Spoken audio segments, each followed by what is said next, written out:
Let's take you now to KwaZulu-Natal, where MEC for Transport and Community Safety says political killings seem to be deliberately aimed at ultimately forcing by-elections. The department hosted a media briefing to discuss, among varying matters, the scourge of politically motivated assassinations. For more on this, we're joined now by Karinda Jagmohan. Karinda, very good afternoon to you. What is the way forward for the department? Because we know this is something that needs to be urgently addressed. Good afternoon. Indeed so, the department will now host a multi-party political intervention committee meeting on Monday to find a way forward. This committee has sat a number of times over the past years because the issue of political killings have been ongoing, almost unabated. In fact, today the department MEC, Sipho, Hlomuka, said that some of the hotspots currently with regards to political murders are eThekwini, Mkambatini, as well as Kwanongoma in the northern KwaZulu-Natal, where we have seen over the past few months a number of councillors from the National Freedom Party coming under attack. In the most recent case, the husband of an NFP councillor was murdered after gunmen stormed into their house demanding to see his wife, who is a councillor and who has been under threat.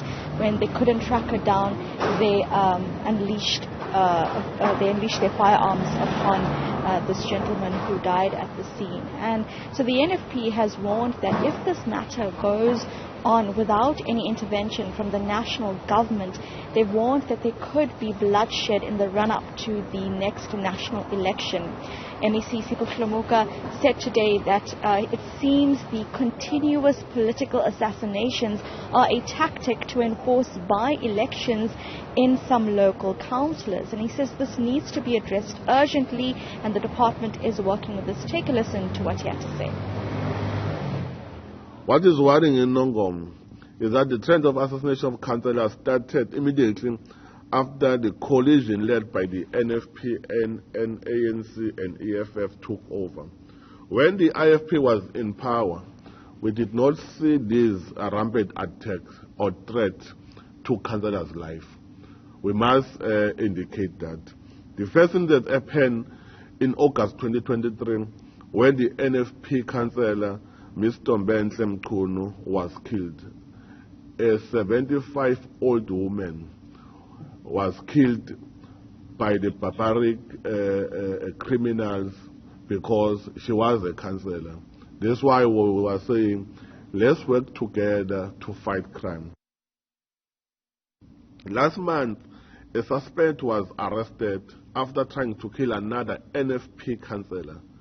He was arrested with the assistance of the community. That's why we must applaud the community of Kwanongoma, who have been working with the police to ensure that we arrest the criminals.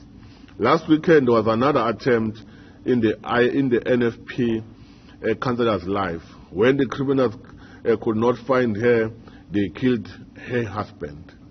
Once again, 4 suspects were arrested with 3 illegal firearms and ammunition.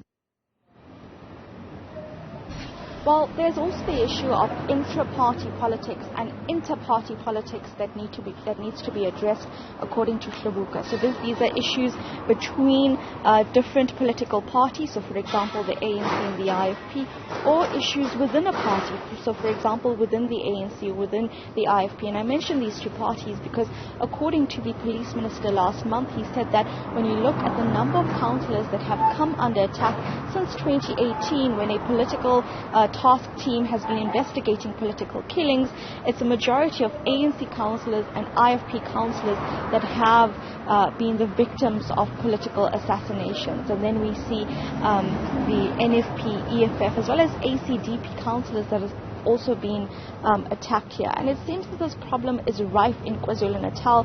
That is why this or multi-party political committee will be sitting on Monday next week to find a way forward, discussing various issues, and these will entail representatives from the different political parties that are concerned about this issue to look at what police can do, what communities can do, and what politicians themselves can do, especially in the run-up to the next national election. Yeah.